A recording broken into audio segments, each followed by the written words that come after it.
کیا آپ اس شخص کے بارے میں جانتے ہیں جو آج سے ہزاروں سال پہلے پیدا ہوا لیکن آج بھی ہمارے درمیان زندہ ہے؟ یہ شخص مختلف موقعوں پر ہمارے سامنے آتا ہے اور ہمیں راہ دکھاتا ہے۔ یہ ویڈیو دنیا کے سب سے پراسرار شخص کے متعلق ہے، جن کے بارے میں ہر دور کے لوگ ہمیشہ تلاش میں رہے، جن کا نام خضر علیہ السلام ہے۔ حضرت خضر علیہ السلام کو ہمیشہ زندہ رہنے کی قوت کیسی ملی؟ اس کے متعلق مختلف واقعات ملتے ہیں۔ ابن عساکر نے تاریخ دمشق میں لکھا ہے کہ جب حضرت آدم علیہ السلام کی وفات کا وقت آیا تو آپ نے اپنے تمام لڑکوں کو جمع کر کے فرمایا، اے میرے بیٹو، بے شک اللہ تعالیٰ زمین والوں پر ایک بڑا عذاب نازل فرمانے والا ہے، تو میری وفات کے بعد میرے جسم کو غار میں رکھ دینا یہاں تک کہ سکون پا جاؤں، تو میرے جسم کو ملک شام میں دفن کر دینا۔ لہٰذا آپ کے وفات کے بعد حضرت آدم علیہ السلام کا جسم مبارک آپ کے بیٹوں کے پاس رہا۔ جب اللہ نے نوح علیہ السلام کو مبعوث فرمایا تو انہوں نے حضرت آدم علیہ السلام کے جسم کو اپنے پاس رکھا۔ جس وقت اللہ نے زمین پر طوفان بھیجا اور پوری زمین ایک زمانے تک ڈوبی رہی، پھر طوفان ختم ہونے کے بعد حضرت نوح علیہ السلام بابل شہر میں آ کر ٹھہرے اور اپنے تینوں بیٹوں شام، حام اور یافس کو وصیت کی کہ آدم علیہ السلام کے جسم مبارک کو اس غار سے لا کر شام میں دفن کر دو جہاں انہوں نے وصیت کی تھی۔ تو ان لڑکوں نے کہا، زمین وحشت ناک ہے، نہ کوئی زمین سے مانوس ہے، نہ وہاں کا راستہ جانتا ہے۔ حضرت نوح علیہ السلام نے کہا، حضرت آدم علیہ السلام نے اس شخص کے لیے جو ان کے جسم کو دفن کرے گا قیامت تک زندہ رہنے کی دعا کی ہے۔ پھر آپ کا جسم مبارک اسی طرح رہا یہاں تک کہ حضرت آدم علیہ السلام کے ایک صلبی اولاد جن کا نام خضر تھا، انہوں نے آپ کے جسم مبارک کو دفن کیا۔ اللہ نے حضرت آدم علیہ السلام کی دعا قبول فرمائی تو حضرت خضر علیہ السلام جب تک اللہ چاہے گا زندہ رہے گا۔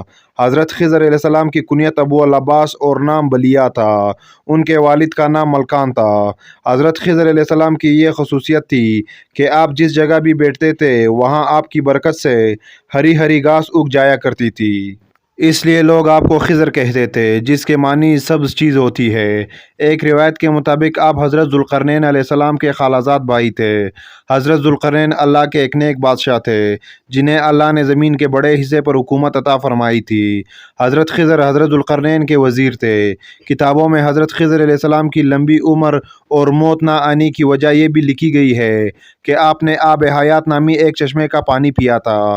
آب حیات کے بارے میں یہ بیان کی جاتی ہے کہ جو اسے پیے گا یا اس میں غسل کرے گا اسے کبھی موت نہیں آئے گی۔ توریت کے باب یوحنا میں آب حیات کا ذکر یوں ملتا ہے، پھر اس میں مجھے بلور کی طرح چمکتا ہوا آب حیات کا ایک دریا دکھایا جو خدا کے تخت سے نکل کر اس شہر کے درمیان میں بہتا تھا، اور دریا کے پار زندگی کا درخت تھا۔ آب حیات کا ذکر قدیم داستانوں اور کتابوں میں بھی ملتا ہے۔ ان داستانوں میں 3 شخص کا ذکر کیا گیا ہے جو آب حیات تک پہنچ گئے تھے۔ ان میں ایک حضرت الیاس علیہ السلام، دوسرے حضرت ذوالقرنین اور تیسرے حضرت خضر علیہ السلام ہے، جن میں صرف حضرت خضر اور حضرت الیاس کو ہی وہ پانی نصیب ہوا۔ روایتوں کے مطابق حضرت ذوالقرنین نے قدیم تاریخی کتابوں میں پڑھا تھا کہ سام بن نوح کے اولاد میں سے ایک شخص چشمہ حیات سے پانی پیے گا تو اس کو موت نہیں آئے گی، اس لیے حضرت ذوالقرنین نے اس پانی کی تلاش میں مغرب کا سفر کیا۔ ذوالقرنین کے علم میں یہ بات آئی کہ آب حیات اندھیرے راستوں میں موجود ہے اور وہاں 360 چشمے ہیں، لہٰذا حضرت ذوالقرنین نے اپنے لشکر سے 360 لوگوں کو چنا اور ہر ایک کو ایک ایک مچھلی دے کر حضرت خضر کی سربراہی میں روانہ کیا۔ تمام لوگوں کو یہ ہدایت دی گئی کہ ہر فرد اپنی مچھلی کے ساتھ چشمے میں اتر جائے اور واپس آ کر اپنی اپنی مچھلی ظاہر کرے۔ کافی لمبے سفر اور دشواری کے بعد آخرکار یہ لوگ اس چشمے تک پہنچ گئے۔ جب واپس آئے تو ذوالقرنین نے کہا کہ سب اپنی مچھلی جمع کروا دے، لہٰذا سب نے اپنی مچھلی ان کے سامنے پیش کر دی سوائے حضرت خضر علیہ السلام کے۔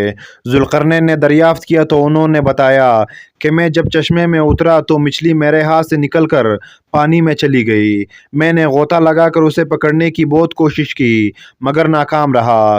ذوالقرنین نے کہا، وہ پانی آپ کے مقدر میں تھا۔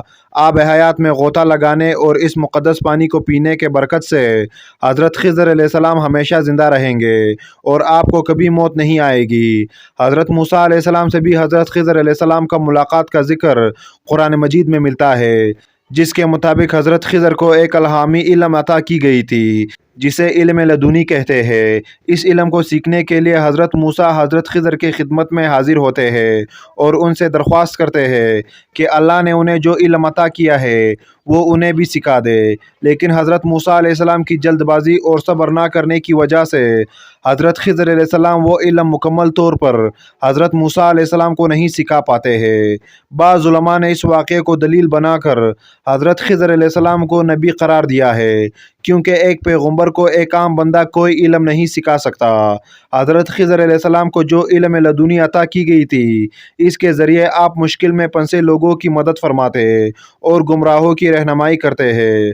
لوگوں میں یہ بھی مشہور ہے کہ آپ راستہ بھٹک جانے والوں کو راہ دکھاتے ہیں۔ اگر کوئی اللہ کا نیک بندہ مشکل کا شکار ہو کر راستہ بھٹک جاتا ہے تو حضرت خضر علیہ السلام اس کی مدد کرنے عین وقت پر پہنچ جاتے ہیں۔ روایتوں کے مطابق حضرت الیاس علیہ السلام کی ذمہ داری سمندر میں لوگوں کی رہنمائی کرنا ہے اور حضرت خضر زمین پر لوگوں کی رہنمائی کرتے ہیں۔ بعض روایتوں کے مطابق حضرت خضر علیہ السلام نے حضرت محمد صلی اللہ علیہ وآلہ وسلم کے ہاتھوں پر بھی بیعت کی ہے اور مدینہ میں آپ صلی اللہ علیہ وآلہ وسلم سے ملاقات کے لیے بھی آیا کرتے تھے۔ اس کے علاوہ عمر بن عبدالعزیز سے بھی حضرت خضر کی ملاقات ثابت ہے۔ صحیح مسلم کی ایک حدیث کے مطابق جب دجال مدینہ کے قریب ایک جگہ تک پہنچے گا تو مدینہ سے ایک شخص اس کے مقابلے کے لیے نکلے گا جو اس وقت کا سب سے بہترین شخص ہوگا۔ یہ شخص حضرت خضر علیہ السلام ہوں گے۔ حضرت خضر اور حضرت الیاس دونوں زندہ ہیں اور ہر سال حج کے موقع پر ملتے ہیں۔ صوفیہ کے نزدیک بھی حضرت خضر کا ایک بہت اعلیٰ مقام ہے۔ وہ حضرت خضر علیہ السلام کو اپنا رہنما تصور کرتے ہیں۔ بعض صوفیہ سے ان کی ملاقات بھی ثابت ہے اور بعض بزرگوں نے لکھا کہ خضر علیہ السلام نے کئی سالوں تک علم دین بھی سکھایا۔ صوفیہ آپ کو خواجہ خضر کہہ کر پکارتے ہیں۔